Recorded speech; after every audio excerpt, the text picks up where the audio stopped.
मुझसे, हम लोगों से? हाँ रखता है ना, बिल्कुल अपेक्षा रखता है। वो हमसे अपेक्षा रखता है कि आप लोग अच्छे काम करो, बुरे काम मत करो, ये अपेक्षा रखता है। पर वो ये भी जानता है कि ये लोग कोई कोई करेगा अच्छे, सारे लोग नहीं करेंगे, उसको ये भी पता है। तो जब लोग बुरे काम करते हैं वो दुखी नहीं होता, क्योंकि उसको मालूम है कि ये नहीं सुधरने वाले, ये घोटाला बंद नहीं करेंगे। थोड़े से लोग अच्छे काम करेंगे, जो अच्छे करेंगे उनको इनाम दूंगा, उनको मनुष्य बनाऊंगा, और जो घोटाले करेंगे उनको सुअर बनाऊंगा, सांप बनाऊंगा, मैं छोड़ूंगा नहीं किसी को भी। वो भी उसको पता है, इसलिए उसका काम चालू रहता है। जब उसका चालू रहता है तो हमारा भी चालू रहना चाहिए, हम भी करेंगे। वो अपने परोपकारी स्वभाव के कारण करता है और हम अपने कर्म फल के लिए करेंगे। बोलिए। अकाम का अर्थ है जिसमें अपने स्वार्थ की कामना नहीं है। अकाम वेद में लिखा है, अकामो धीरो अमृत स्वयंभू रसेन तृप्त न कुतश्चनो न। इसी मंत्र में कहा है न कुतश्चनो न, उसमें कोई कमी नहीं है, इसलिए वो अपने स्वार्थ की कोई कामना नहीं करता, अपने स्वार्थ की कामना नहीं करता और सर्वज्ञ है। इस कारण से वो कभी दुखी नहीं होता। मनुष्य लोग क्यों दुखी होते हैं? वो स्वार्थ की बात सोचते हैं, और स्वार्थ की बात सोचते हैं और उनमें अविद्या होती है, इसलिए वो दुखी होते हैं।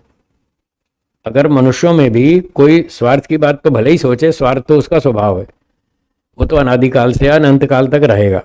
आत्मा का स्वभाव है स्वार्थ, वो तो रहेगा। पर यदि वो अविद्या से बच जाए, तत्व ज्ञान पूर्वक विचार करे, तो वो भी दुखी होने से बच जाएगा। वो भी जानता है, मेरे गुरुजी कहते थे ये दुनिया नहीं सुधरेगी, वो जानते थे, और फिर भी खूब मेहनत करते थे, खूब प्रयास करते थे, कितने शिविर लगाते थे, कितने विद्यार्थियों को पढ़ा पढ़ा के विद्वान बनाया।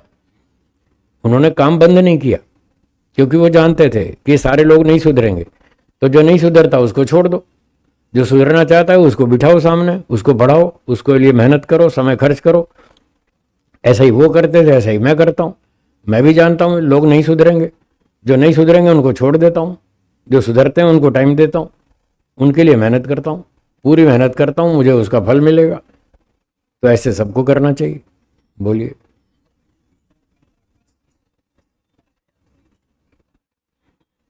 उनकी अपनी स्वतंत्र सत्ता है, उनके अपने गुण हैं, अलग अलग गुण हैं, इसलिए उनकी सत्ता स्वतंत्र है। जी जी जी।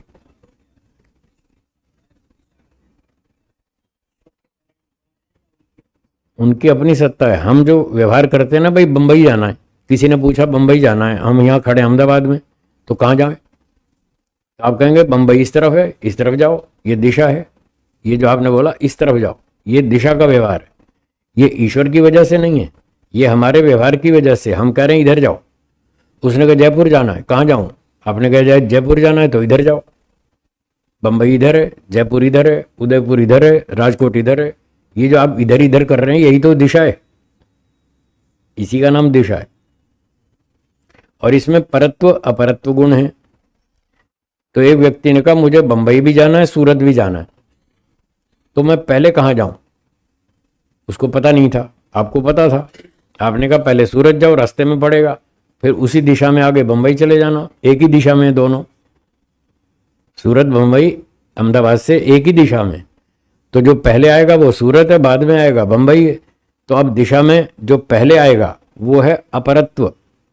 अपर माने निकट, अहमदाबाद से सूरत निकट है और अहमदाबाद से बंबई दूर है।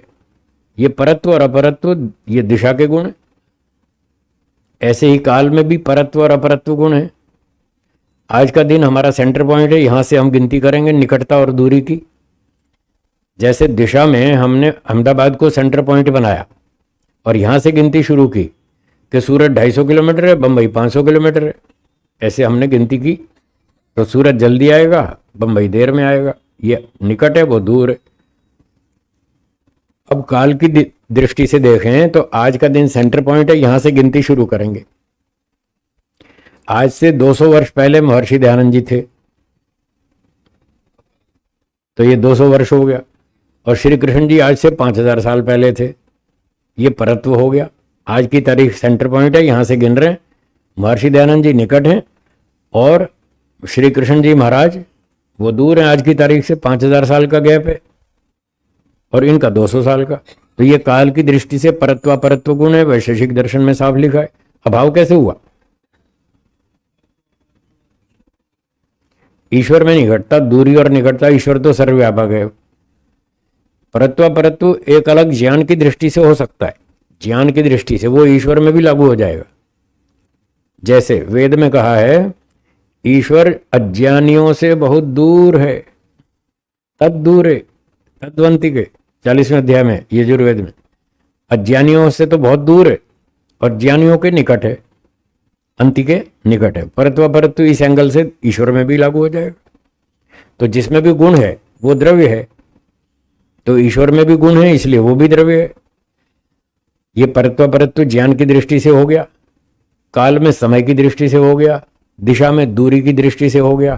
तो ये सारे परत्व गुण जिस जिस में होंगे वो सारे के सारे द्रव्य हैं, और वो सारे सत्तात्मक द्रव्य हैं, अभाव कोई भी नहीं है। और ईश्वर में बहुत सारे गुण हैं, ज्ञान, बल, न्याय, दया, सेवा, परोपकार, आनंद आदि बहुत सारे गुण हैं। इसलिए ईश्वर एक पदार्थ है, एक द्रव्य है, एक वस्तु है, एक चीज है। आत्मा भी एक वस्तु है, उसमें इच्छा है, द्वेष है, प्रयत्न है, वो सुखी होता है, दुखी होता है, फीलिंग्स हैं, नॉलेज है, बहुत सारे गुण हैं उसमें भी, बहुत सारे काम करता है, इसलिए आत्मा भी एक द्रव्य है। बोलिए।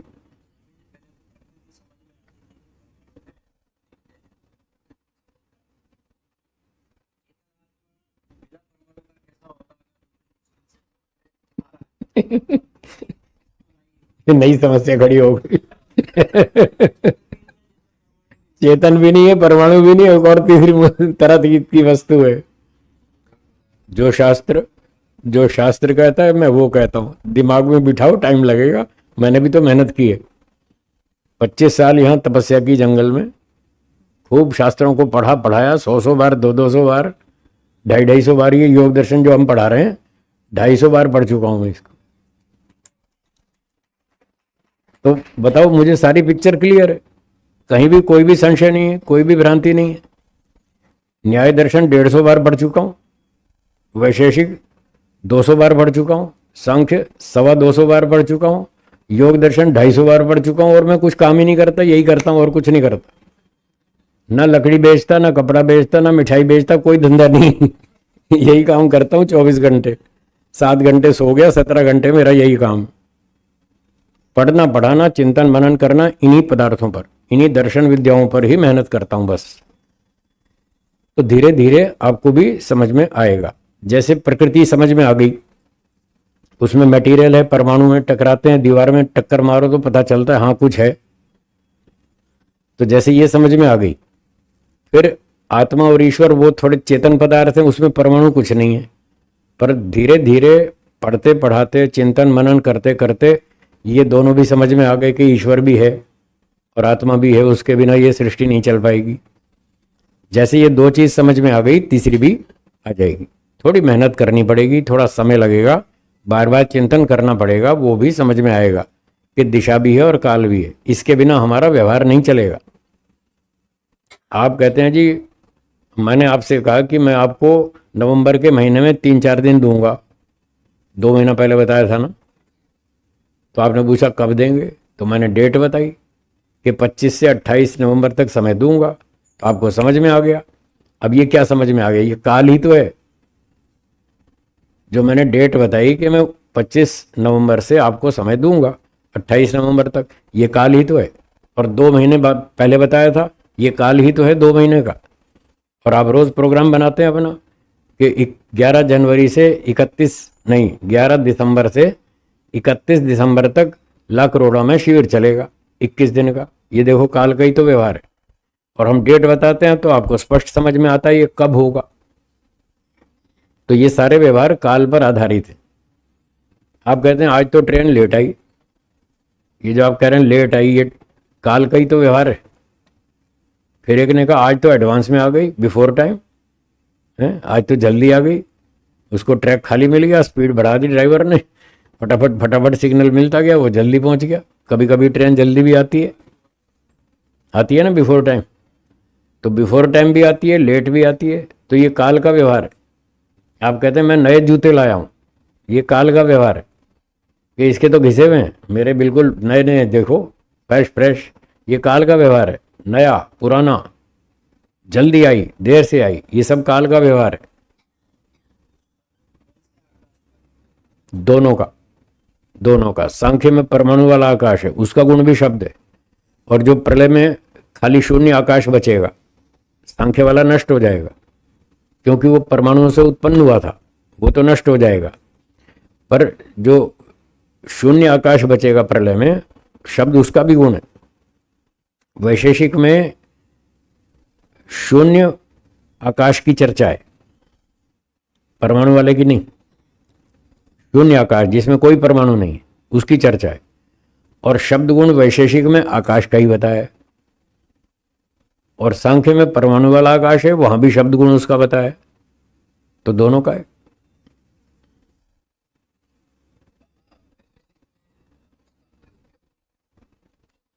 क्यों उपयोग क्यों नहीं है? प्रलयावस्था हो गई, मान लो प्रलयावस्था हो गई, अब सृष्टि खत्म हो गई, ईश्वर ने नई सृष्टि बनानी शुरू की। जब वो नई शुरू करेगा तो परमाणुओं में हलचल करेगा, हलचल करेगा, टकराएंगे तो ध्वनि पैदा होगी या नहीं? तो वो ध्वनि किसके सहारे रहेगी? अभी सृष्टि तो बनी नहीं, अभी तो शुरुआत ही हो रही है। तो शुरुआत में भी तो चीजें टकराएंगी, तब भी तो ध्वनि पैदा होगी, संयोग से ध्वनि पैदा होती है, सब लिखा है वैशेषिक में। तो वो उस आकाश के भरोसे होगी। आगे समझ, बोलिए। हाँ जी, निरंजन अंजन रहित। हाँ, निरंजन जैसे निराकार, आकार रहित निराकार, तो अंजन रहित निरंजन। तो अब अंजन का शब्द का अर्थ देखना पड़ेगा। हाँ है, कलंक रहित, हाँ दोष रहित। हाँ, तो अंजन माने दोष, कमी, त्रुटि, न्यूनता, ये अंजन शब्द का अर्थ है। तो निरंजन जिसमें दोष नहीं, त्रुटि नहीं, कमी नहीं, न्यूनता नहीं, कोई रोग नहीं, बीमारी नहीं, कोई समस्या ही नहीं। हाँ, कोई कमी से रहित, निर्दोष। निरंजन निर्दोष, जिसमें कोई दोष नहीं। ये तो वैदिक नहीं है, अलख, ये तो पौराणिकों का है। अलख शब्द पौराणिकों का है। वैसे कोई अर्थ संस्कृत से बिगड़ा होगा शब्द अलख। अलख का अगर मूल संस्कृत देखें कि कहां से बिगड़ा ये, तो अलख का अर्थ बनेगा अलक्षित, जो आकृति से नहीं जाना जाता। लक्षित माने आंखों से दिखने वाला या आकृति वाला, आकार वाला। तो अलक्षित का अर्थ होगा जिसकी आकृति ना हो, निराकार। हाँ, तो ईश्वर निराकार है, निर्दोष है, सर्वथा निर्दोष है। तो अलख निरंजन का ऐसे अर्थ बन जाएगा, ऐसे बन सकता है। कई शब्द होते हैं ना, वो तोड़ मरोड़ के बिगड़ जाते हैं, तो अलग अलग भाषाओं में बिगड़ते जाते हैं, तो अलक्षित हो सकता है। हाँ, उससे फिर ये अलख बन गया होगा बिगड़ करके, ऐसी संभावना है। हाँ जी, हो गया शंका? अभी बाकी है, बोलिए। हाँ, छाया द्रव्य नहीं है। हाँ,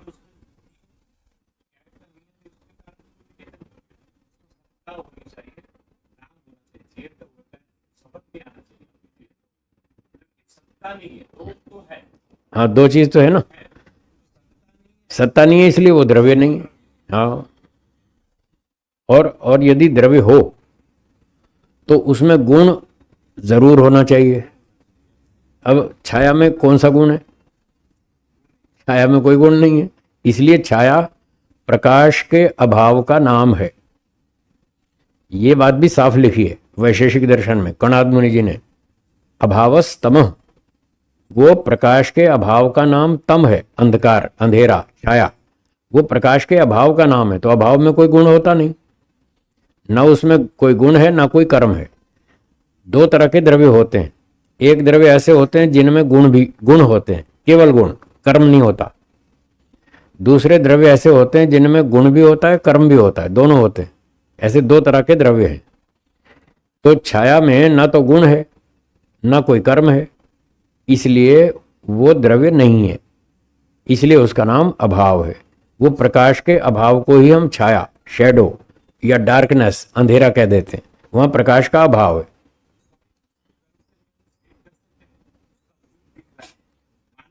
वो उस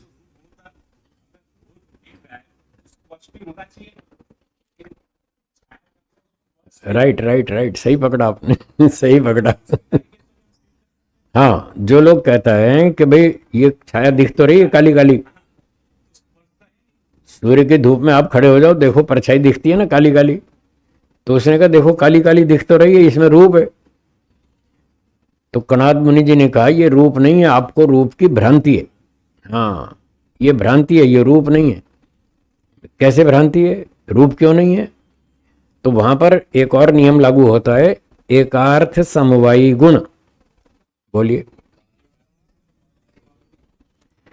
एकार्थ समवायी गुण का मतलब होता है किसी एक वस्तु में यदि एक गुण हो तो नियमित रूप से, अनिवार्य रूप से उसके साथ दूसरा गुण भी होना चाहिए। यदि वो दूसरा गुण है तब तो पहला गुण मानेंगे, यदि दूसरा गुण नहीं है तो पहला भी नहीं मानेंगे, फिर उसको भ्रांति कहेंगे कि आपको भ्रांति हो रही है, पहला गुण जो आप रूप बता रहे हैं रूप नहीं है इसमें।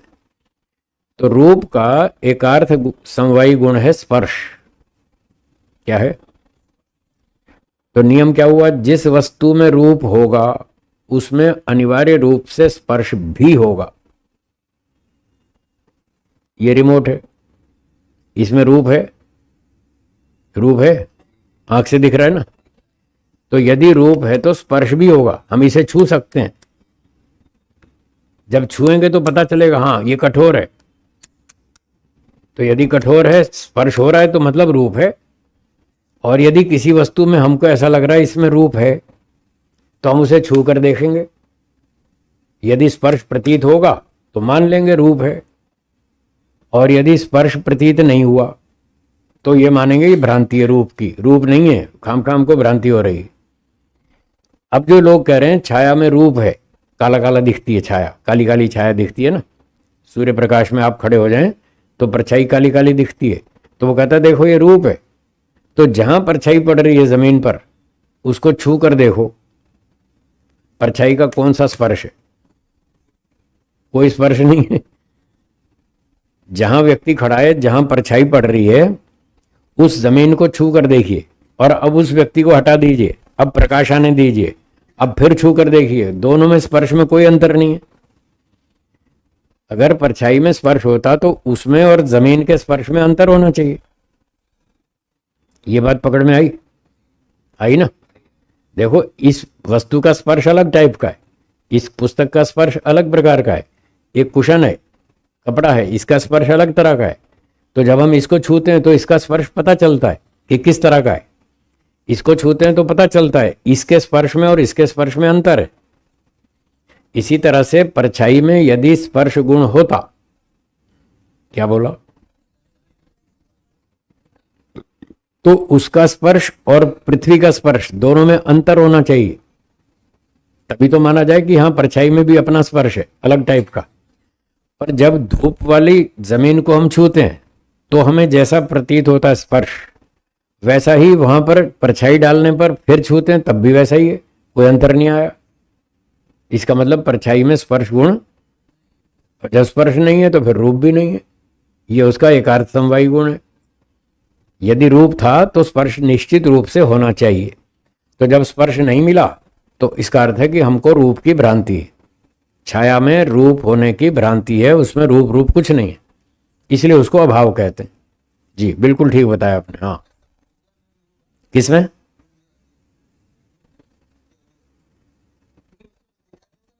है मृग तृष्णा, हाँ वो भी भ्रांति है। हाँ मृग जल, ठीक है, अब समझ में आया, मृग जल, हाँ वो भी मृग तृष्णा, वो भी भ्रांति है, वहां पानी तो है ही नहीं, दूर से दिखता है वो भ्रांति है, पास में गए तो सब भ्रांति दूर हो गई। आज तो वैशेषिक चल पड़ा ये हो गया, दर्शन तो छूट गया, वैशेषिक शुरू हो गया। चलो ये भी अच्छा है, सीखने की बात है। ये सीखो वो सीखो, जो मर्जी सीखो। बोलिए। सब में होते हैं 5 गुण, सब पदार्थों में होते हैं, सब द्रव्यों में। पहला संख्या, दूसरा परिमाण, चाहे साकार हो चाहे निराकार हो, हर वस्तु में परिमाण है। ईश्वर आत्मा ये दोनों निराकार हैं, इनमें परिमाण है। और प्रकृति वाले पदार्थ जो परमाणु से बने ये साकार हैं, इनमें भी परिमाण है। आंवला छोटा है, संतरा उससे बड़ा है, तरबूज उससे भी बड़ा है। ये सारे तीनों साकार हैं और तीनों में परिमाण है, किसी में छोटा, किसी में और बड़ा, किसी में और बड़ा। फिर कार उससे भी बड़ी है, रेलगाड़ी उससे भी बड़ी है, पहाड़ उससे भी बड़ा है, धरती उससे भी बड़ी है। तो ये सारे साकार पदार्थ हैं जिनमें छोटा बड़ा परिमाण होता है। तो ये परिमाण भी सब में होता है, निराकार में भी साकार में भी। तो अभी मैंने बताया था कि 6 पदार्थ अनादि हैं, 6 में से परमाणु केवल एक वस्तु में, प्रकृति में। बाकी कितने बचे? ये पांचों के पांचों निराकार हैं और इनमें सब में परिमाण है। 5 में से एक आत्मा, उसमें अणु परिमाण है, बहुत थोड़ी जगह में रहता है, वो बहुत छोटी जगह में रहता है आत्मा। बाकी कितने बचे? ये चारों महत् परिमाण वाले हैं, चारों सर्वव्यापक हैं।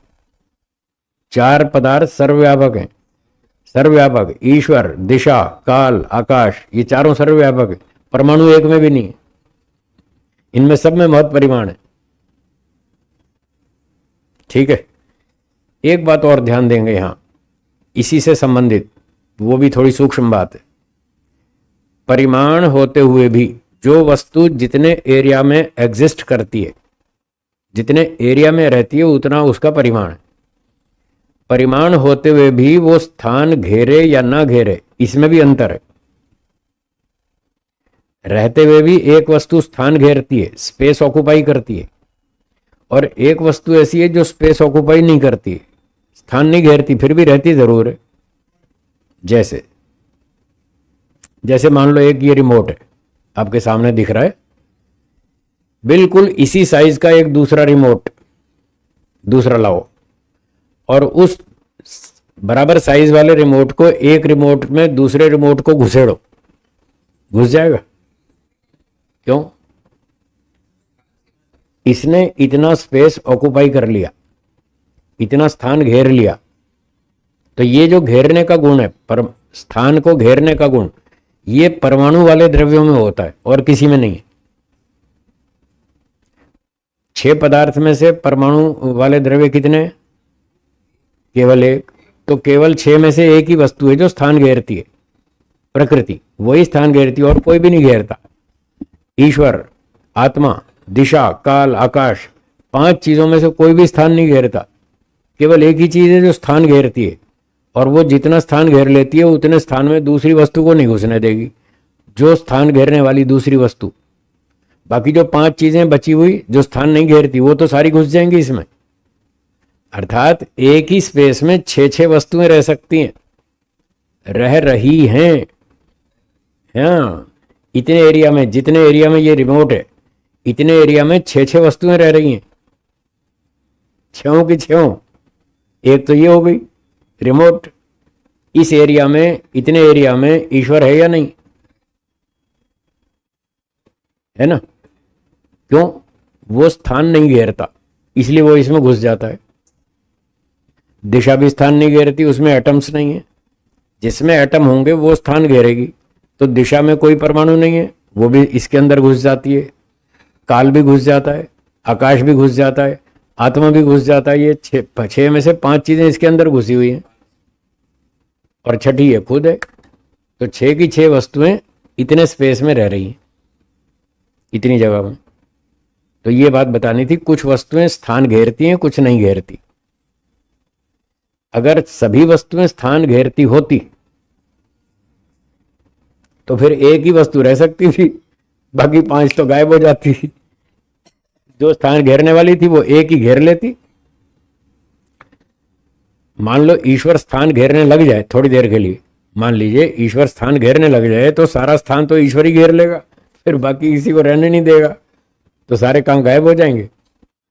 और कोई भी गायब नहीं हुआ, सबके सब हैं यहाँ, सबके सब रह रहे हैं। तो इसलिए ये नियम बताया गया शास्त्रों में, जो परमाणु वाली वस्तु है वो स्थान घेरती है, परमाणु वाली केवल एक है, वो स्थान घेर लेती है प्रकृति। बाकी 5 चीजें हैं जो स्थान नहीं घेरती, उनमें परमाणु नहीं है। इसलिए व्याप्य व्यापक भाव से सबके सब रह रहे हैं। हाँ, इसको व्याप्य व्यापक भाव कहते हैं, एक दूसरे में ओतप्रोत। तो इसी स्पेस में ईश्वर भी है, आत्मा भी है, दिशा भी है, काल भी है, आकाश भी है। और मुक्ति के समय आत्मा इसी ब्रह्मांड के अंदर घूमता रहता है, कोई उसको दिक्कत नहीं है। वो लोहे को भी क्रॉस कर सकता है, चांदी को, सोने को, किसी भी धातु को पार कर जाएगा, उसको कोई रोक नहीं सकता, क्योंकि उसमें परमाणु नहीं है। इसलिए उसको कोई रोकने वाला नहीं। ये कई बार वैज्ञानिक बताते हैं ना, हमने एक बॉक्स बनाया, शीशे की पेटी बनाई, एक आदमी मरने वाला था, उसको पेटी में बंद कर दिया, फिर जब वो मर गया तो पेटी फट गई। ये बकवास है, फालतू की बेकार बात। क्यों फट जाएगी?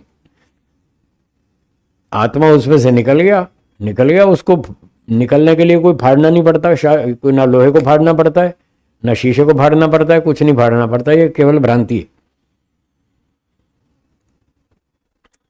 भौतिक पदार्थ भी ऐसे हैं जो दूसरे भौतिक पदार्थ को फाड़े बिना उसके अंदर एंट्री कर लेते हैं, भौतिक पदार्थ। और आत्मा तो अभौतिक है, उसमें तो परमाणु है ही नहीं। जैसे एक बोतल ले लो, मान लो ये बोतल है, इसमें पानी भर दो, ढक्कन लगा दो, अब इसको धूप में रख दो, 3 घंटे धूप में रख दो, तेज धूप में। अग्नि इसके अंदर घुस जाएगी या नहीं? वो भौतिक पदार्थ है अग्नि, सूर्य की गर्मी आ रही है ना, वो इसके अंदर घुस जाएगी और पानी गर्म हो जाएगा। तो क्या उस अग्नि ने इसको फाड़ा, इसको फाड़ा, गिलास को कहीं से भी फाड़ा? बिना फाड़े वो भी घुस रहा है। ग्लास धातु का ग्लास है, इसको बिना फाड़े अग्नि का कण इसके अंदर घुस जाएगा और इसको नहीं फाड़ेगा। तो आत्मा, वो तो फिर भी जगह घेरता है, आत्मा तो जगह ही नहीं घेरता, वो क्यों फाड़ेगा? बोलिए, बात समझ में आई ना? जब सूर्य की गर्मी इसके अंदर घुस सकती है, परमाणु घुस सकता है बिना फाड़े, तो आत्मा तो बिल्कुल नॉन मटेरियल है, वो कांच के बॉक्स में से निकलेगा तो उसको क्यों फाड़ेगा? लोहे में से क्रॉस हो जाएगा तो भी नहीं फाड़ेगा, कुछ भी नहीं होने वाला, वो उसको कोई चीज रोक नहीं सकती, क्योंकि उसमें मटेरियल नहीं है। हाँ, यहाँ तो मटेरियल वाली चीजें रुकती भी हैं और नहीं भी रुकती। मटेरियल वाली चीजें जैसे सूर्य की गर्मी, वो तो नहीं रुक रही, वो भी मटेरियल है, वो भी नहीं रुक रही। तो मटेरियल वाली कुछ चीजें स्थूल हैं जो रुक जाएंगी, कुछ सूक्ष्म है जो घुस जाएंगी, और आत्मा तो नॉन मटेरियल है, उसको तो कौन रोकेगा? कोई नहीं रोक सकता। हाँ जी, ठीक है। और कोई शंका? बोलिए बोलिए बोलिए। हाँ, 2 और रह गए ना। तो संख्या, परिमाण, अभी तो 2 ही हुए। तीसरा पृथक्त्व। पृथक्त्व का मतलब डिफरेंट एंटिटी, हर वस्तु की अपनी अलग सत्ता है। ये रिमोट है, ये पुस्तक है, 2 चीजें हैं। क्या ये दोनों एक हैं? अलग अलग है ना। जिस भाव से आप कहते हैं ये दोनों अलग अलग हैं, उसी का नाम है पृथक्त्व। हर वस्तु दूसरी वस्तु से पृथक है, हर वस्तु। ईश्वर अलग है, आत्मा अलग है, प्रकृति अलग है, दिशा अलग है, काल अलग है, आकाश अलग है, लोहा अलग है, लकड़ी अलग है, सोना अलग है, चांदी अलग है, तांबा अलग है, पीतल अलग है। हर चीज अपने से, एक दूसरे से अलग अलग है। ये पृथक्त्व गुण है, ये भी सब में है, कॉमन है। 5 में से 3 हो गए। संख्या, परिमाण, पृथक्त्व। चौथा संयोग। जब हर चीज अलग अलग है तो वो आपस में संयुक्त हो सकती है। ये 2 उंगलियां हैं, ये देखो, दोनों का संयोग हो गया। ठीक है, हो गया ना संयोग। पहले दूर दूर थी। जिन 2 वस्तुओं की अलग सत्ता है, क्या बोला, दोहराइए। जिन 2 वस्तुओं की अपनी अलग अलग सत्ता है, यदि उनको ऐसे चिपका दिया जाए, टच कर दिया जाए, तो इसका नाम है संयोग। हाँ, दूर दूर वस्तुएं चिपक गई, ये संयोग हो गया। एक व्यक्ति ने बिजली की तार को छू दिया, उसका संयोग हो गया। देखना फिर क्या तमाशा होगा। बिजली की तार छू दी तो उसका रिजल्ट आएगा ना। ये क्यों आया? संयोग हुआ, उसका तार से संयोग हुआ तो उसका रिजल्ट आएगा, नुकसान भोगना पड़ेगा। तो ये संयोग है। और जो दो उंगलियां आपस में जुड़ी हुई हैं इस समय, इनको दूर दूर कर देना, ये विभाग है। ठीक है, तो हर चीज में संयोग भी है और विभाग भी है, वो जुड़ती भी है, अलग भी होती है। तो ये 5 गुण हो गए, संख्या, परिमाण, पृथक्त्व, संयोग, विभाग, ये हर चीज में होते हैं 5 गुण। अगली बात सुनिए, कुछ वस्तुएं एक देशी हैं, कुछ वस्तुएं सर्वव्यापक हैं। जैसे भी बताया, ईश्वर सर्वव्यापक है और आत्मा एक देशी है। ये रिमोट छोटा है, एक देशी है। ठीक है, जो दो वस्तुएं एक देशी हैं उनमें संयोग इस तरह से होगा, ये टच होगी ना, दो चीजें दूर दूर थी, हमने उनको आपस में छू दिया, टच कर दिया, ये इनका संयोग है। और जब विभाग होगा तो ये वापस दूर दूर हो जाएंगी। एक देशी वस्तुओं में संयोग विभाग इस प्रकार से होता है, ऐसे संयोग और ऐसे विभाग। जब विभाग होता है तो ये पूरी तरह से दूर दूर हो जाएंगी, बिल्कुल नहीं छुएंगी, पूरी तरह अलग अलग हो गई, दूर दूर हो गई। ये नियम एक देशी वस्तुओं में लागू होता है, पूरी तरह से छूना और पूरी तरह से अलग होना। परंतु जो सर्वव्यापक वस्तुएं हैं उनमें जो संयोग विभाग होता है एक देशी पदार्थों का, वो आंशिक होता है। एक अंश में वो कनेक्ट होती हैं और एक अंश से विभक्त होती हैं। एक तरफ जुड़ जाएंगी फिर दूसरी तरफ अलग हो जाएंगी। जैसे आकाश सर्वव्यापक है, ईश्वर भी सर्वव्यापक है, पर ये रिमोट सर्वव्यापक नहीं है, ये एक देशी है। मान लो इस समय रिमोट यहां पर है, तो ये ईश्वर से संयुक्त है या नहीं? है ना। पर ईश्वर तो बहुत बड़ा है और ये तो बहुत छोटा है, तो ये ईश्वर के पूरे एरिया में टच नहीं कर रहा, पूरी जगह व्यापक नहीं है, क्योंकि एक देशी है, एक हिस्से में ही छू रहा है। अब मैंने इस रिमोट को यहां से उठा के यहां ले आया, ईश्वर के इस भाग में पहले इसका संयोग था जब यहां था। जब ये यहां है रिमोट, तो ईश्वर के इस भाग में संयोग है और इस भाग से इसका विभाग है, इस एरिया से विभाग है। जब मैं इसको यहां से उठा के यहां ले आया तो ईश्वर के इस एरिया से विभाग हो गया और इस एरिया में संयोग हो गया इस रिमोट का। समझ में आया? आ गया ना। तो ईश्वर से संयोग तो अभी भी है, और इधर था तब भी संयोग था, इधर था तब भी संयोग है, कहीं ना कहीं तो संयोग रहेगा, इससे पूरी तरह विभाग नहीं हो सकता। ये एक नियम है, ध्यान रखें। जो सर्वव्यापक पदार्थ हैं उनके साथ द्रव्यों का संयोग आंशिक होगा, एक अंश में संयोग होगा, दूसरे अंश में विभाग हो जाएगा। यहां संयोग है तो यहां से विभाग है, और यहां संयोग हुआ तो यहां से विभाग हो गया। ये व्यापक द्रव्यों के साथ एक देशी पदार्थों का संयोग विभाग है। तो इनका जो संबंध है इसको बोलते हैं संयोग संबंध। क्या बोलेंगे? हाँ, ईश्वर और रिमोट का संयोग संबंध है। ये संयोग संबंध किन वस्तुओं में होता है? जिनकी अपनी स्वतंत्र सत्ता हो। बोलिए बोलिए। हाँ, अभी एक और नियम बताऊंगा, इससे बहुत बढ़िया कनेक्टेड है। जिन दो द्रव्यों की स्वतंत्र सत्ता हो, बोलिए, उनमें संयोग संबंध होता है।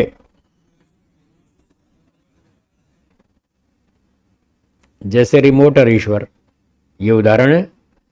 रिमोट की अपनी सत्ता है, ईश्वर की अपनी सत्ता है, दो वस्तुओं की स्वतंत्र सत्ता है। तो स्वतंत्र सत्ता होने पर इनका जो संबंध है आपस में वो संयोग संबंध है। ईश्वर और रिमोट का यहाँ संयोग है और अब यहाँ संयोग हो गया, यहाँ से विभाग हो गया। ठीक है, तो जहाँ जहाँ भी इसका संयोग होगा वो संयोग संबंध कहलाएगा ईश्वर के साथ। अब दूसरा नियम लिखिए, जिन दो वस्तुओं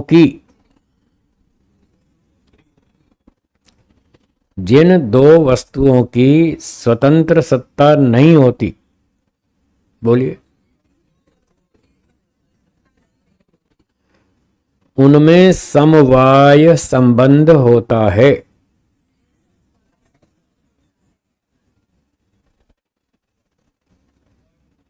समवाय का अर्थ है नित्य संबंध, वो कभी अलग हो ही नहीं सकते। जिन दो वस्तुओं की स्वतंत्र सत्ता होती है वो अलग अलग हो सकते हैं, जैसे पुस्तक और रिमोट, ये दो वस्तु हैं, एक देशी हैं, दोनों में स्वतंत्र सत्ता है, तो इनमें ये संयोग हो गया, ये विभाग हो गया, तो इनमें विभाग होना संभव है, दोनों की अपनी अलग अलग सत्ता है, इसलिए हमने इनका विभाग कर दिया, ये दूर दूर हो गए। अब दो चीजें ऐसी हैं जो अस्वतंत्र सत्ता वाली हैं, जिनकी अपनी स्वतंत्र सत्ता नहीं है, मतलब एक के बिना दूसरा रह नहीं सकता। जैसे अग्नि, ये द्रव्य है, गर्मी उसका गुण है, क्या गर्मी को आप अग्नि से अलग कर सकते हैं? देखा, नहीं कर पाए ना।